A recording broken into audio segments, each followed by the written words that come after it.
अल्पशा विश्रांतीनंतर नितीनजी तुमचं पुन्हा स्वागत. मगाशी बोलता बोलता तुम्ही उल्लेख केला तर राष्ट्रीय स्वयंसेवक संघाच्या शाखेमध्ये जाण्याचा. शाळेमध्ये जात असल्यापासूनच तुमचा संघाशी संबंध आला का नंतरच्या काळामध्ये आला? नाही, अगदी माझं घरही संघाचं आणि मी अगदी लहानसा बालक मंदिरापासून संघाचा स्वयंसेवक आहे आणि गेल्या 35-40 वर्षात संघाचा दसरा उत्सव मी कधी चुकवला नाही. त्यामुळे संघाचा स्वयंसेवक म्हणून त्या भागात मी शाखेचं काम करत होतो बालपणी आणि कॉलेजमध्ये गेल्यावर मग विद्यार्थी परिषदेमध्ये आलो. पण शाखेचं काम करत असतानाच्या काही आठवणी सांगण्यासारख्या? हा, शाखेमध्ये कसं आहे की मी मुळामध्येच आमचे सगळे विद्यार्थी मित्र हे गडबड करणारीच गँग होती. म्हणजे ही सगळी ब्रिगेडच ठोकपीट करणारीच होती. त्यामुळे आमचं सगळं मारापिट्या व्हायच्या, भांडणं व्हायची. त्यामुळे एक वेगळा मी आधीपासून स्वभावाने आक्रमक आहे आणि त्याच्यामुळे सगळा माझा नेहमी ते म्हणजे संघाचे जे असं ते सरळ स्वभावी जसे लोक होते त्या संघात होतो मी, पण आम्ही नेहमी मस्ती करणाऱ्यांमध्ये होतो. बंडखोर गटामध्ये त्याच्यामुळे नेहमी गडबडी करायचो काही ना काही. पण त्या काळात संघाच्यामुळे पण चांगले संस्कार मिळाले, ही गोष्ट नक्कीच आहे. आज आयुष्यात मोठं होत असताना ते जे संस्कार मिळाले त्या संस्काराच्या पुंजीने व्यक्तिमत्वाला पुष्कळ आकार दिला. तो तुमचा बंडखोर स्वभाव शालेय जीवनामधला, संघाच्या काळामधला, तोच पुढे विद्यार्थी चळवळीच्या काळामध्येही राहिला. आणि ह्या विद्यार्थी चळवळीच्या काळानंतर तुम्ही राजकारणाकडे वळलात, ते नेमके कसे आणि त्याची सुरुवात कधी, कुठून झाली? एक गोष्ट झाली की विद्यार्थी चळवळीत काम करत असताना विद्यार्थी परिषदेचा कार्यकर्ता म्हणून खरी माझ्या वैचारिक भूमिकेला प्रगल्भता आली. सदाशिवराव देवधर, दत्ताजी जोळकर, डॉक्टर सुधाकरराव भालेराव या सगळ्यांच्या सहवासामध्ये एक गोष्ट तयार झाली की आपण आपल्या आयुष्यात समाजाकरता, देशाकरता काहीतरी केलं पाहिजे. सामाजिक संवेदनशीलता, सामाजिक दायित्व हे शब्द त्यावेळी पाठ झाले आणि त्यातूनच राष्ट्रीय दायित्व, संवेदनशीलता, राष्ट्रीय संवेदनशीलता, राष्ट्रीय विषयांवरचं नातं, सामाजिक विषयांबद्दलची कटिबद्धता, या सगळ्या गोष्टी विद्यार्थी परिषदेच्या काळात आल्यामुळे त्यातून एक सामाजिक दृष्टिकोन मिळाला आणि तो दृष्टिकोन पुढे आयुष्यात मग तसाच राहिला. आणि त्यातूनच पुढे मला मोठी मोठी मी कामं केली तेव्हा मला अनेक लोक तुम्ही हे का करता, तर मी काही फार मोठा कार्यकर्ता नाही, फार मोठा विचारवेत्ता नाही, तत्वचिंतक नाही, पण हा छोटा जो की माझ्या देशाकरता मी काही केलं पाहिजे, माझ्या समाजाकरता केलं पाहिजे, समाजातल्या गरीब माणसाकरता केलं पाहिजे. किंवा पंडित दीनदयाल उपाध्याय म्हणतात त्यामुळे शोषित पीडित माणसाकरता शेवटचा माणूस आहे, तो भुका आहे, कंगाल आहे, त्याच्या अंगावर कपडे नाही आहे, त्याला न्याय मिळवण्याकरता काहीतरी केलं पाहिजे. ही मनातली जी प्रेरणा पेटली ती विद्यार्थी परिषदेमधल्या वैचारिक भूमिकेतून आणि मग तीच भूमिका घेऊन मी पुढे काम करत राहिलो. आणि नंतरच्या काळात मग माझा जनता युवा मोर्चात हे आला. तो कशामुळे आला, तो कुणामुळे आला? मी त्यावेळी काम करत असताना किरीट सोमय्या मुंबईचे अध्यक्ष होते, तो एकदा आला, मला माझ्या मागे लागला, तुम्ही युवा मोर्चात या. विश्वास गांगुर्डे युवा मोर्चाचे अध्यक्ष ते मागे लागले. धरमचंद चोरडिया त्यावेळी जनरल सेक्रेटरी, ते माझ्या म्हणाले की तू आता काम कर. त्यावेळी आमच्या राष्ट्रीय स्वयंसेवक संघाचे प्रमुख होते नागपूरचे विनायकराव फाटक, त्यांनी विद्यार्थी परिषदेच्या कार्यकर्त्यांशी बोलून आणि ठरवलं की आता तू जा याच्यात काम कर. तेव्हा मी इकडे भारतीय जनता पार्टीत आलो, युवा मोर्चाचा अध्यक्ष झालो. आता मी जरा इम्पोर्ट झाल्यासारखे आल्यामुळे जे होते ते कार्यकर्ते बरेच नाराज झाले, पण मी त्यांची हळूहळू मनं जिंकली आणि मग मी युवा मोर्चाचा अध्यक्ष झालो आणि अनेक आंदोलनं कार्यक्रम करता करता लगेच भारतीय जनता पार्टीच्या नागपूर शहरामध्ये मी सेक्रेटरी मंत्री झालो. मग नागपूर शहराचा महामंत्री झालो आणि त्यावेळी मलाही पक्षामध्ये खूप चांगले नेते भेटले, त्यांनी मला अतिशय चांगलं सांभाळलं. दिवाकरराव धाकरस, मनोहरराव शेंडे या सगळ्यांच्या बरोबर मी काम केलं. आणि मग त्यावेळी वसंतराव भागवत होते, ते माझी नेहमी काळजी घ्यायचे, मी काय करतो, कसा करतो. लक्ष्मणराव मानकर होते त्यावेळी, त्यांच्या सगळ्यांच्या सान्निध्यात मी काम करायला लागलो. मला कधीच कल्पना नव्हती की इतकं या लेवलवर काम करणारा माझ्यासारखा कार्यकर्ता या पक्षाचा अध्यक्ष होईल, असं मला स्वप्नात देखील कधी शिवलं नाही आणि माझी ॲम्बिशन पण नव्हती आणि मी अशी कल्पनाही केली नाही. मी कधी मला हे करा म्हणून कोणाकडे गेलोही पण नाही. पण मग निवडणुकीच्या राजकारणाकडे कसे वळलात? मी त्यावेळी स्वर्गीय गंगाधरराव फडणवीस आमचे नेते, ते त्यावेळेचे आमदार होते आणि त्यांचं निधन झालं. त्यांचं बाय इलेक्शन झाल्यावर मी पहिले त्या बाय इलेक्शनमध्ये मी उभा राहिलो, मला पक्षाने तिकीट दिलं. नंतर मग मी ग्रॅज्युएटच्या निवडणुकीत उभा राहिलो, विधानमंडळात आलो, पार्टीचा जनरल सेक्रेटरी झालो त्या काळात सूर्यवानी जे वाहणे होते त्यांच्यावेळी मी जनरल सेक्रेटरी होतो. फरांदे सर असताना झालो, मग आमदार झालो आणि मग पुढे मला मंत्री होण्याची संधी मिळाली. विधानसभेवरती निवडून जाणारा किंवा लोकसभेवरती निवडून जाणारा जो उमेदवार असतो, जो राजकीय कार्यकर्ता असतो, त्याचा स्वतःचा एक मतदारसंघ ठरलेला असतो आणि त्या मतदारसंघांमधल्या मतदारांच्या करता म्हणून काही काम करायचं असं त्याच्यासमोर एक टार्गेट असतं.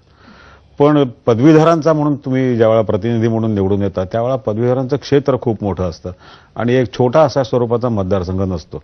तर पदवीधरांकरता करायचं म्हणजे नेमकं काय करायचं? आणखी मी असं पदवीधर वगैरे काही कधी केलं नाही. बरं. जो घरी आला तो कोण आला त्याचं काम केलं. मी आतापर्यंत जवळपास 850, 900 हार्टचे ऑपरेशन्स फुकट केले. बर. आणि गरीब माणूस हो, शेतकरी हो, शेतमजूर, तुम्हाला मी ट्रेड युनियनमध्ये आहे. मी सध्या 40 इंडस्ट्री अध्यक्ष आहे आणि मी नागपूरच्या इंटकचा म्हणजे काँग्रेसचे अध्यक्ष होते हरिभाऊ नाईक, त्यांच्या इंटकची निवडणूक झाली, त्याचा मी अध्यक्ष म्हणून निवडून आलो 23 पैकी 22 लोकांनी. त्यामुळे माझं एकीकडे मी कॉर्पोरेट माणूस आहे, दुसरीकडे मी ट्रेड युनियनचा अनेक अध्यक्ष आहे. तुमचं हे जे स्वरूप आहे की तुम्ही एकाच वेळेला राजकीय नेतेही आहात, आणखी एकाच वेळेला तुम्ही ट्रेड युनियनचे नेतेही आहात, कामगारांचेही नेते आहात, हे तुमचं जे कामाचं स्वरूप आहे, या कामाच्या स्वरूपाविषयी आणि मगाशी जो तुम्ही ओझरता उल्लेख केलात तुमच्या खाण्याच्या छंदाविषयी, त्याकडे आपण नंतर वळू. तोपर्यंत एक छोटीशी विश्रांती घेऊ. विश्रांतीनंतरच्या आपल्या गप्पा पुन्हा आपण पुढे चालू करूया. विधान परिषदेवरती दीर्घकाळ आमदार म्हणून तुम्ही काम करत असतानाच्या काळामध्ये तुम्हाला विधान परिषदेमध्ये विरोधी पक्ष नेतेपद हे देखील भूषवायला मिळालं आणि ज्या वेळेला युतीचं सरकार महाराष्ट्रामध्ये आलं त्या काळामध्ये तुम्ही महाराष्ट्राचं मंत्रीपदही 5 वर्ष भूषवलं. अशा पद्धतीने एका अर्थाने 10 वर्ष सलग लाल दिव्याची गाडी तुमच्याकडे राहिली. ह्या लाल दिव्याच्या गाडीचा उपयोग हा लोकांच्या कामांसाठी करून घेण्यासाठी विरोधी पक्ष नेतेपद असताना आणि नंतर मंत्रीपदाच्या काळामध्ये कसा उपयोग करून घेता आला?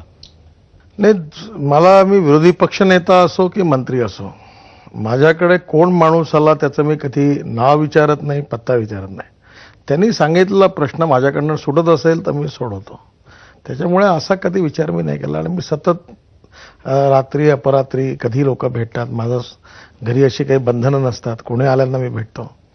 त्याच्यामुळे मला जे शक्य झालं ते मी करत राहिलो आणि ते मला संघामध्ये गीत आठवलं, त्याचा माझ्यावर चांगला परिणाम झाला.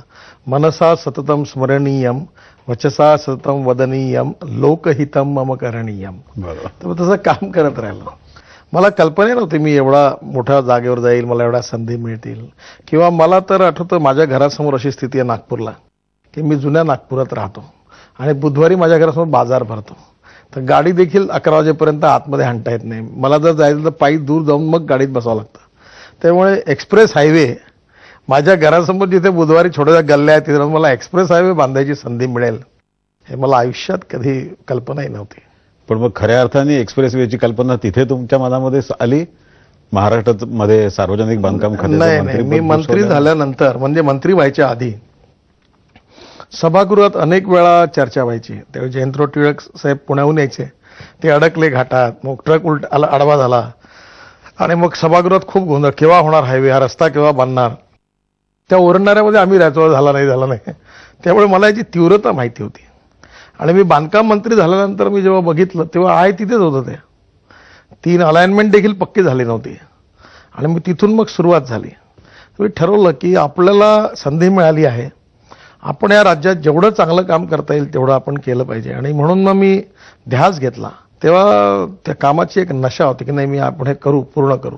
आणि मी नेहमी सांगतो बघा, एखादं काम करायचं असेल तर विद्वत्तेपेक्षा आणि संपत्तीपेक्षाही त्या माणसाजवळ इच्छाशक्ती महत्वाची आहे आणि इच्छाशक्तीच्या बरोबर त्याला निर्णय करण्याची क्षमता, डिसिजन मेकिंग कॅपॅसिटी असली पाहिजे. हे जसं तुम्ही सांगितलं की सर्वसामान्य माणसांच्या करता कामं केली, तसं तुमच्या मतदारसंघामध्ये मी असं ऐकलं की मतदारसंघांमधला अगदी तळागाळातला जो वर्ग आहे की ज्या वर्गामध्ये कोणीही जायला सहसा तयार होत नाही, असा अगदी रेड लाईट एरिया सारखा सुद्धा एरिया आहे की ज्या क्षेत्रामध्ये तुम्ही भरपूर काम केलं, त्यांचे खूप प्रश्न सोडवलेत आणि प्रसंगी काही घरांमध्ये तुमची घरामध्ये फोटो देखील भिंतीवरती त्यांच्यापैकी काही मंडळींनी लावले की हा आमचा आधारस्तंभ आहे. मी त्या एरियामधून सिमेंटचे रोड बांधले, हायमास लाईट लावले, पिण्याच्या पाण्याची व्यवस्था केली आणि या कामामुळे मी त्या लोकांच्या हृदयात देखील मला स्थान मिळालं.